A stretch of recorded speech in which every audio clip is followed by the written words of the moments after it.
Olá e bem-vindos. É incrível pensar em como é que a tecnologia consegue de facto sentir o mundo à sua volta, não é? Pois bem, hoje vamos mergulhar num componente que, apesar de pequeno, é absolutamente fundamental para que isso aconteça: o amplificador operacional. Vamos lá descobrir este verdadeiro cérebro analógico que está por detrás de quase tudo, desde um simples sistema de som até aos equipamentos médicos mais sofisticados. Pensem nisto por um segundo. Uma ponte enorme, feita de toneladas de aço e betão, que flete ligeiramente sempre que o trânsito passa. Essa deformação é real, mas é minúscula, completamente invisível. Agora, há um sensor, um extensómetro, que consegue medir essa flexão e transformá-la num sinal elétrico. O problema é que esse sinal é um sussurro elétrico tão, mas tão fraco, que se perde no meio de todo o ruído. A grande questão é como é que se consegue ouvir e usar esta informação que é vital para a segurança da ponte. É exatamente aqui que entra em cena o herói da nossa história. É um componente pequeno, muitas vezes ignorado, mas com um poder incrível. O amplificador operacional, ou, como é mais conhecido, o op-amp. E a sua missão é muito clara: pegar nesse sussurro elétrico quase inaudível e transformá-lo num grito, num sinal forte e perfeitamente claro. Pronto, é mesmo esta primeira parte da nossa viagem. Perceber como é que se faz esta magia de transformar o sussurro num grito. Como é que este pequeno componente consegue ser a ponte entre o que acontece no mundo real e o que os nossos computadores conseguem entender?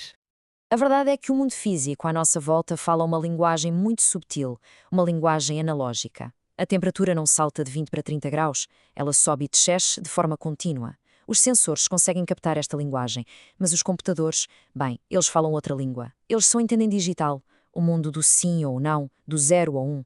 O op-amp, no fundo, é o tradutor que se senta entre estes dois mundos e garante que a comunicação flui sem problemas. Ok, a missão está percebida. Mas o que é exatamente um op-amp? Para não nos perdermos em matemática e física complicadas, os engenheiros arranjaram uma forma muito inteligente de o entender: o conceito do op-amp ideal. É como se fosse uma versão simplificada que nos deixe ver a sua verdadeira essência. E este modelo ideal é a nossa chave mestra. Com apenas duas regras de ouro, conseguimos prever quase tudo o que um op-amp vai fazer, sem precisarmos de nos afogar em cálculos. E acreditem, estas duas regras são mesmo muito, muito poderosas. E cá estão elas, a primeira regra de ouro. O op-amp é uma espécie de espião perfeito. Ele consegue ler a voltagem que está nas suas entradas, mas sem nunca roubar energia do sinal que está a medir. É como ler uma carta sem deixar uma única impressão digital. A segunda regra é o seu superpoder, uma vontade quase incontrolável de amplificar. Qualquer diferença, por mais minúscula que seja, entre as suas duas entradas, ele vai tentar multiplicá-la por infinito. É literalmente uma força da natureza eletrónica. Então, o que é que acontece se pegarmos nesta força da natureza e a deixarmos correr à solta, sem controle nenhum? Bem, aí entramos no seu modo selvagem. Esta é a sua forma mais básica e instintiva, a de comparador. Neste modo comparador, o op-amp é um decisor implacável. Ele não quer saber de meios termos. A única pergunta que ele faz é: qual das minhas entradas, a positiva ou a negativa, tem uma voltagem mais alta? Se for a positiva, pum, a saída dispara para o valor máximo que consegue. Se for a negativa, pum, dispara para o mínimo. É preto no branco, um sim ou um não elétrico. E esta simplicidade é absolutamente genial. Pensem, por exemplo, na iluminação de rua automática. De um lado, ligamos um sensor que mede a luz ambiente. Do outro, pomos uma voltagem de referência que define o que é escuro. Durante o dia, a voltagem do sensor é mais alta, mas assim que o sol se põe e essa voltagem cai abaixo do nosso nível, bum! O op-amp inverte a sua decisão e as luzes da rua acendem-se. Simples e super eficaz. Ok, mas decisões de tudo ou nada nem sempre chegam. Para o problema da nossa ponte, por exemplo, precisamos de mais detalhe, de precisão. Precisamos de conseguir domar esta fera do ganho infinito. E a técnica para fazer isso é uma das ideias mais brilhantes e importantes de toda a eletrónica. Chama-se realimentação negativa.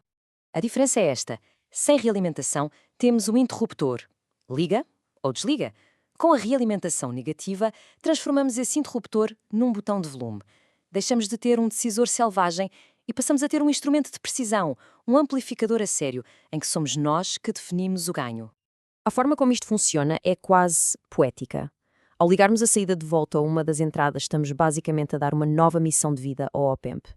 Estamos a dizer-lhe, a partir de agora, o teu único trabalho é fazer o que for preciso para que as tuas duas entradas tenham sempre exatamente a mesma voltagem. E ele vai usar todo o seu poder na saída para manter essa paz, esse equilíbrio. É isto que os engenheiros chamam de curto-circuito virtual.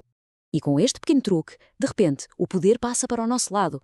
Conseguimos construir um circuito onde o ganho já não é infinito, mas sim um valor exato que nós escolhemos, muitas vezes apenas com duas resistências. Agora sim, agora podemos voltar ao nosso sensor da ponte e dizer: pega neste sussurro e amplifica-lo precisamente 100 vezes. E ele vai fazê-lo, de forma perfeita e previsível. E chegamos à nossa última configuração, uma que, quando olhamos para ela pela primeira vez, parece completamente inútil. E a pergunta que se põe é: porquê? Para que é que alguém iria querer uma coisa destas? Pensem bem, um amplificador que não amplifica. Um ganho de 1. Isto quer dizer que a voltagem que entra é exatamente igual à que sai. Então, para que serve? Por que é que não se usa simplesmente um pedaço de fio a ligar uma coisa à outra? O que é que se ganha com isto? A resposta não está na voltagem, está noutra coisa. E resume-se a uma única palavra, uma palavra muito poderosa em eletrónica: isolamento. Basicamente, ele funciona como um escudo protetor. A analogia perfeita é a de um guarda-costas. Imaginem que o nosso sensor é um VIP muito importante e delicado, que não pode ser perturbado. Se ligarmos um circuito que consome muita energia diretamente a ele, é como se uma multidão se atirasse ao VIP. O sinal dele vai simplesmente colapsar. O que é que o buffer faz? Ele mete-se no meio.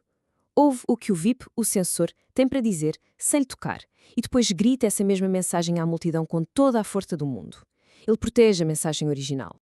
E assim, aqui temos as três faces do nosso herói. Temos o decisor, o comparador, que nos dá um sim ou um não. Temos o botão de volume, o amplificador, que nos dá controle preciso. E temos o guarda-costas, o buffer, que protege os sinais mais frágeis. Três personalidades diferentes, todas dentro do mesmo pequeno componente. No final de contas, o que vimos hoje é que o amplificador operacional é muito mais do que um simples chip. É, na verdade, uma ideia poderosíssima. É a tal ponte, a ligação essencial, que permite que o nosso mundo físico, com todas as suas subtilezas analógicas, consiga comunicar com o universo lógico e digital que move toda a nossa tecnologia. Portanto, já conseguimos dominar os pequenos sinais. Já sabemos passar do sussurro ao grito controlado. Mas tudo isto é um mundo da informação, dos sinais fracos. A questão que fica no ar é: como é que se pega nesta mesma lógica, nesta elegância, e se usa para controlar a força bruta, a potência a sério que alimenta as nossas casas? Bem, isso já é outra história. E talvez um tema para uma próxima análise.